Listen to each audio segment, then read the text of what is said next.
नमस्कार साथियों। इस छोटे से वीडियो में आपको शिक्षा कर्मी वर्ग 3 की वेतन फिक्सेशन से संबंधित जो वेतन विसंगति है उसको बताने का प्रयास करूंगा। ये मित्रों थोड़ा सा टेक्निकल पॉइंट है। इससे बहुत सारे शिक्षा कर्मी वर्ग 3 के जो भाई बंधु है इस बात से अनभिज्ञ हैं कि इसमें कैसे वेतन विसंगति है। तो चलिए इसको समझने का प्रयास करते हैं। तो चलिए इसको समझने के लिए हम पहले ये देखते हैं कि 1 मई 2013 1 मई 2013 से शिक्षा कर्मियों के लिए छठवां वेतनमान चालू कर दिया गया था। और जो पेमेंट देना चालू हुआ था, मतलब 8 साल से जो अधिक शिक्षाकर्मी भाई बंधु थे, 1 2 3, उनको क्या था, छठवां वेतनमान के हिसाब से वेतन बैंड उनको दिया गया और उसी हिसाब से उनको पेमेंट देना चालू किया गया। तो इसमें आप ये देखिएगा, जब छठवा 8 साल 2013 में जब छठवा वेतनमान 8 साल जिनका कंप्लीट हो गया था जब दिया गया, तो वर्ग 3 का जो वेतन बैंड था वो था 5200, 20,200 और ग्रेड पे था 2400। तो अब ये देखिएगा, 5200, 20,200 और ग्रेड पे था 2400। तो यहाँ पर जब वर्ग 3 का मूल वेतन निकाला गया, तो मूल वेतन जो निकला था वो निकला था 7440, 7,440। अब आप ये देखिएगा, आप सोच रहे होंगे कि ये 7,440 कहाँ से आया। तो मित्रों ये ऐसा है कि ये आया, डिराइव हुआ 4,000 गुना 1.86। जब इसको गुणा करेंगे तो आपका आ जाएगा 7,440। तो देखिएगा ये 4,000 जो था वो छठवा वेतनमान में इस वेतन बैंड में न्यूनतम अंक माना गया था। और इस न्यूनतम का गुणा जो है 1.86 को फैक्टर माना गया है। अगला जो वेतन बैंड है 93,34,800, उसमें भी 1.86 का, उसमें भी जो उस वेतन बैंड में जो न्यूनतम होता है उसका भी इसमें गुणा किया जाता है। तो ये क्या है, एक फैक्टर था, फैक्टर से गुणा करके ये क्या आया, 7440 या 7,440। तो 8 साल जिनका तत्काल में 8 साल जिनका कंप्लीट हुआ है, उनका जो मूल वेतन होता है वो 7440, 7,440 इस बेस पर बनाया जाता है। और जो अन्य जो भत्ते हैं वो इस आधार पर ही इसको मूल वेतन बना के मान के निकाला जाता है। तो देखिएगा, जो वेतन फिक्सेशन से संबंधित जो विसंगतियां हैं वो यहीं से चालू होते हैं। जो शिक्षा कर्मी वर्ग 3 के जो बहुत सारे लीडर हैं उनका ये कहना है कि जो मूल वेतन है ये 7440 नहीं होना चाहिए, ये इससे कुछ ज़्यादा होना चाहिए। ठीक है, इसमें ये देखिएगा कि ये जो फिक्सेशन 4,000 गुना 1.1 से 4,000 से जो गुणा किए हैं वो गलत है, वो उससे ज़्यादा होना चाहिए। अब देखिए ज़्यादा क्यों होना चाहिए, इसको समझने के लिए हम क्या है, पीछे जाना पड़ेगा। जब 8 साल से पहले शिक्षा कर्मियों को क्या मिलता था। तो अब ये देखिएगा, हम लोग पहले, बहुत पहले जाते हैं 2007।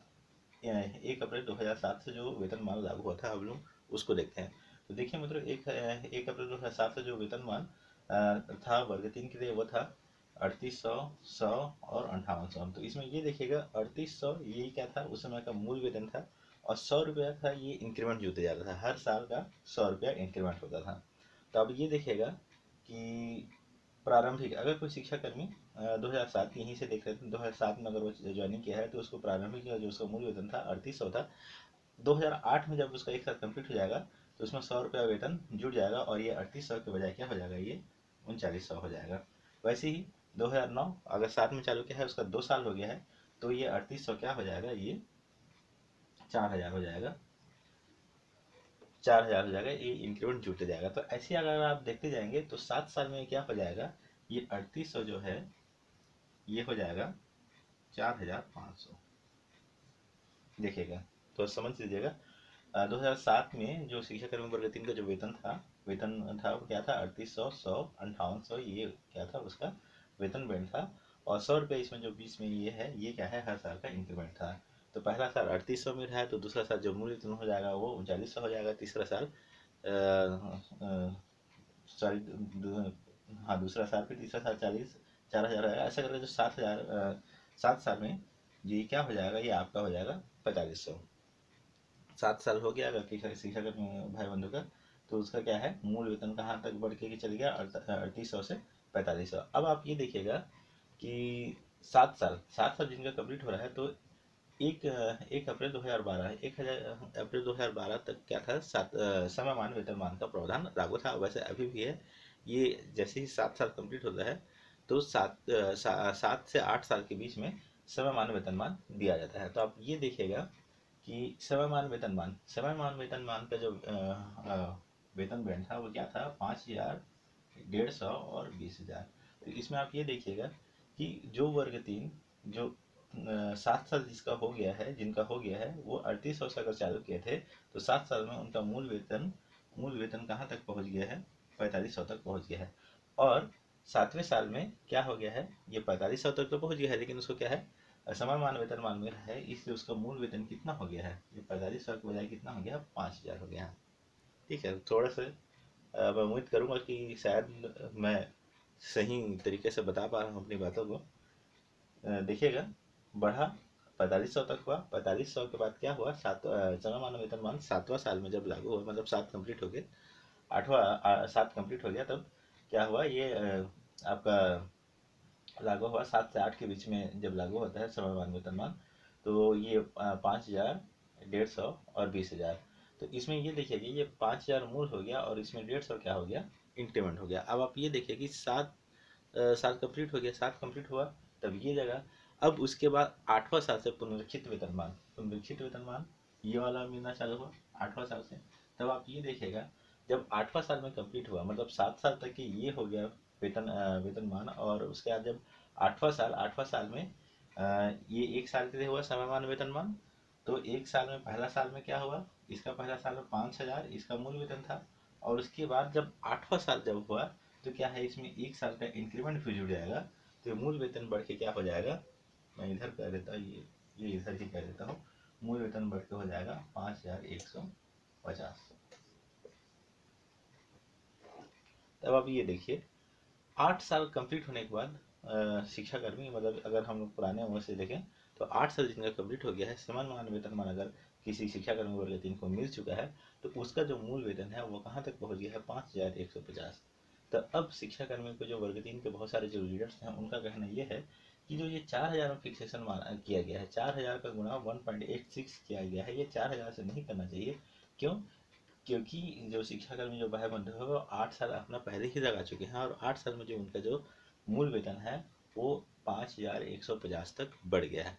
अब आप ये देखिएगा, इसमें टेक्निकल पॉइंट ये है, मान लेते हैं कि अभी तो खैर 7वां वेतनमान चल रहा है, हम मान लेते हैं कि 6वां वेतनमान के समय अगर किसी XYZ कर्मचारी है, उनका तत्काल नियुक्ति हुआ है, तो वो कर्मचारी का अगर आज ही नियुक्ति हुआ है, मान लीजिए कि आज उसका नियुक्ति हुआ है, तो क्या है, उसका पिछला का जो एक्सपीरियंस और वो उसका कुछ भी नहीं है, तो वो कहाँ से चालू किया है, वो आज की डेट से चालू है, मतलब 0 से चालू किया है। तो उस समय जो उसका जो न्यूनतम न्यूनतम इस बैंड में जो न्यूनतम जो अंक था वो 4000 था, और 4000 से गुणा करके उसका क्या बनेगा, 7440 बनेगा, और तब उसका मूल वेतन क्या है, 7440 बनेगा। लेकिन शिक्षा कर्मी का लीडर कहना है कि हम शून्य से चालू नहीं कर रहे हैं, हम ऑलरेडी क्या कर चुके हैं, हम 8 साल शासन को दे चुके हैं, अपना अनुभव दे चुके हैं, और जो हमारा जो मूल वेतन है वो कहाँ तक बढ़ के आ चुका है, 5150 तक बढ़ के आ गया है। तो इसलिए अगर ये जो 4000 में जो फिक्सेशन कर रहा है, 4000 से जो 1.86 का जो फैक्टर है उसका गुणा कर है, ये 4000 से गुणा करना गलत है, वो गुणा होना चाहिए 5150। तो चलिए 5150, अगर हम 5150 से 1.86 का गुणा करेंगे तो ये आपका आएगा, मैं गुणा करके रख चुका हूँ, ये आपका आएगा 9579। तो देखिए ये, इसको वेतन विसंगति कहा गया है। फिक्सेशन को अगर देखिए, वर्ग 3 का फिक्सेशन से संबंधित वेतन विसंगति ये है। बहुत सारे वर्ग 3 के लीडर्स का मानना है कि ये 7440 नहीं होना चाहिए, 7440 के बजाय क्या होना चाहिए, ये होना चाहिए 9579। अब देखिएगा, इसमें एक चीज़ और है कि फिक्सेशन से संबंधित जो विसंगति है वो सिर्फ वर्ग 3 का नहीं है, इसमें यह भी कहा गया है, वर्ग 3 के जो बहुत सारे जो लीडर्स हैं या बहुत सारे शिक्षाकर्मी के जो लीडर्स हैं उनका ये कहना है कि वर्ग 1 का भी वेतन विसंगति है फिक्सेशन से संबंधित, और वर्ग 2 का भी फिक्सेशन से संबंधित विसंगतियाँ हैं। वर्ग 2 का जब न्यूनतम अंक जो दिया गया है वो 5000 से 1.86 का गुणा करके दिया गया है, और फिर उनका मूल वेतन बनाया गया है। और वैसे ही जो वर्ग 1 है उनका 5500 का 1.86 से गुणा करके उनका मूल वेतन बनाया गया है। लेकिन इसमें क्या है कि विसंगति तो तीनों के साथ है, लेकिन वर्ग 3 क्या है, इसमें ज़्यादा आहत है, ऐसा बहुत लोगों का मानना है। क्यों? क्योंकि इनका जो वेतन है पहले ही वर्ग 1 और वर्ग 2 की तुलना में बहुत कम है। तो उम्मीद करूँगा मित्रों कि वीडियो आपको पसंद आया होगा। वीडियो अगर पसंद आया होगा और आपको समझ में आया होगा कि फिक्सेशन से संबंधित वेतन विसंगति क्या है, इस वीडियो को शेयर जरूर करिएगा। Thank you.